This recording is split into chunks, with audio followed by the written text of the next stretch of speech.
So cartilage is type of connective tissue which has widely space cell होता है। The solid matrix is composed of protein and sugar से मिलकर बनी होती है। कार्टिलेज स्मूथन्स यानी कि बहुत ही सॉफ्ट जो है बोन्स होती हैं जिन्हें मोड़ा भी जा सकता है एक तरह से। ये फ्लेक्सिबिलिटी होती है इसके अंदर सरफेस एट ज्वाइंट पे and it also present in the nose पे, ईयर और ट्रेचेट्स एंड नेरिक्स जो है गले में भी ये जो है पाई जाती हैं। उसके बाद यूरिनल जो है कनेक्टिव टिश्यू है। It is found between the skin और मसल के बीच में जो है कनेक्टिव टिश्यू है तो कनेक्ट ही करेगा किसके स्किन और मसल्स को अराउंड ब्लड सेल्स में एंड नर्व्स में and in the bone marrow में। It fill the space inside the organs के बीच में जो स्पेस होता है उसे भी फिल आउट करता है और सपोर्ट करता है इंटरनल ऑर्गन को एंड हेल्प करता है इन रिपेयर ऑफ टिश्यूज में। लास्ट इसमें कनेक्टिव टिश्यू में है आज का टॉपिक एडिपोज। एडिपोज क्या है? It is a fat storing tissue है। It is found below the skin and between internal organ के बीच में पाया जाता है। The cell of the tissue are filled with fat globules में जो है the cell of the tissue are filled with किससे से भरा हुआ है? फ्लैट ग्लोबुलस से जो है ये भरा हुआ एडिपोज। ठीक है जी, फैट स्टोरिंग टिश्यू है और जो है स्किन और इंटरनल ऑर्गन के बीच में जो है पाया जाता है।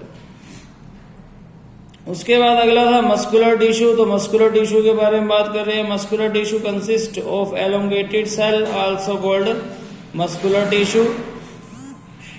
This tissue is responsible for movement in our body में जो भी मूवमेंट होती है उसमें जो है ये रिस्पॉन्स करते हैं, मदद करते हैं।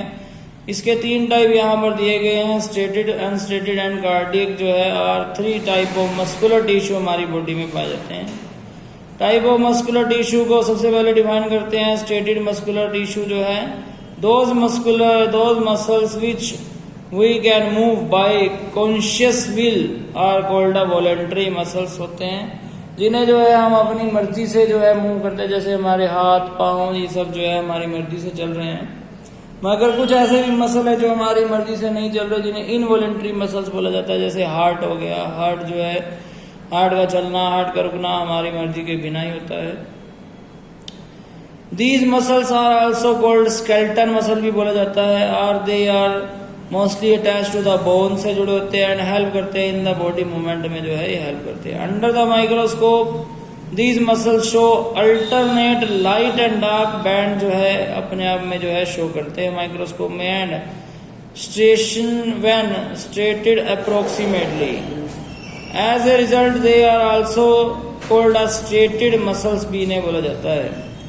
The cell of this tissue are long होते हैं, सिलेंड्रिकल होते हैं, अनब्रांच होते हैं और मल्टी न्यूक्लिएटेड होते हैं। हैविंग यानी कि बहुत सारे इसके पास न्यूक्लियस भी पाए जाते हैं।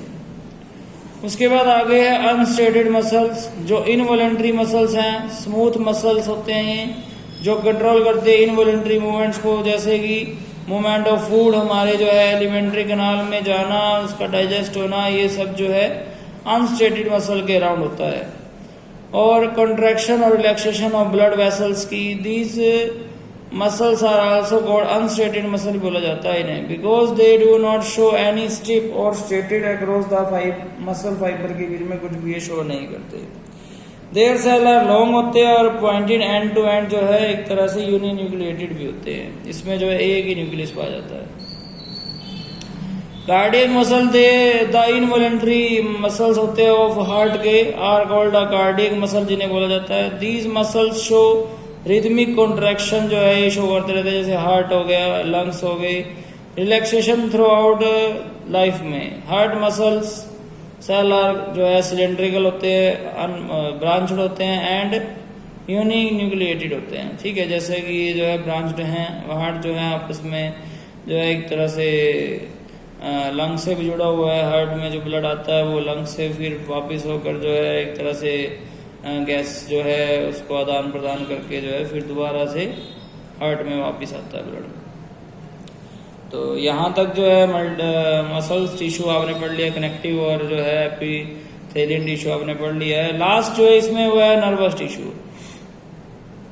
The brain, spinal cord and nerves are all composed of nervous tissue से मिलकर बने होते हैं। The cell of this tissue are called nerve cell भी बोलते हैं या फिर उसे न्यूरॉन भी बोला जाता है। इसमें जो है which receive the conduct impulse जो है लेकर चलते हैं। तो अब हमारे पास जो न्यूरॉन है हम उसके बारे में बात कर लेते हैं। जैसे कि पहले इसका डायग्राम, इस तरह के लैक्स ऑफ न्यूरॉन जो है हमारी बॉडी में पाए जाते हैं। जो भी हमारी बॉडी के एक जगह से दूसरी जगह पर मैसेजेस पहुंचाने की बात होती है तो न्यूरॉन सबसे पहले जो है इसका काम निभाता है। एंड टू एंड जो है जुड़े हुए हैं। दूसरा न्यूरॉन इससे आपस में नॉन कनेक्टेड है। इंटरनली जो है केमिकल इलेक्ट्रिकल इम्पल्स और आउटर जो है केमिकल इम्पल्स से दूसरे न्यूरॉन में मैसेज पहुंचता है। Nervous tissue is formed of nerve cell से मिलकर बने होते हैं जिसे न्यूरॉन बोलते हैं। Neuron consist of a cell body with a nucleus से मिलकर बना होता है, ये न्यूक्लियस है। And cytoplasm from which long thin hair like structure है इसकी, like parts arise. Usually each neuron has a single long part होता है लाइक एक्सॉन, जिसे हम बोलते हैं एक्सॉन बोलते हैं। एंड मैनी शॉर्ट पार्ट होते हैं जैसे कि ब्रांच पार्ट, जिसे हम डेंड्राइट्स बोल रहे हैं। न्यूक्लियस इधर नर्व एंडिंग है। Many nerve fibre bound together by connective tissue से मिलकर बनी होती है, मेक अप ऑफ नर्व से। The combination of nerve and muscles enable होते हैं एनिमल्स को मूव करने में रिपीटली, एकदम से जो भी रिस्पॉन्स करते हैं इन रिस्पॉन्स टू स्टिमुली। तो the brain, spinal cord and nerve are all composed of nervous tissue से मिलकर बने होते हैं। एनिमल, ह्यूमन बीइंग, इनमें सब में जो है नर्वस टिश्यू का बहुत बड़ा रोल है। जो भी है एक तरह से रिफ्लेक्स एक्शन, जो एकदम से सडनली एक्शन जो हम करते हैं वो नर्वस टिश्यू की मदद से ही हम लोग करते हैं। चलिए, थैंक यू सो मच।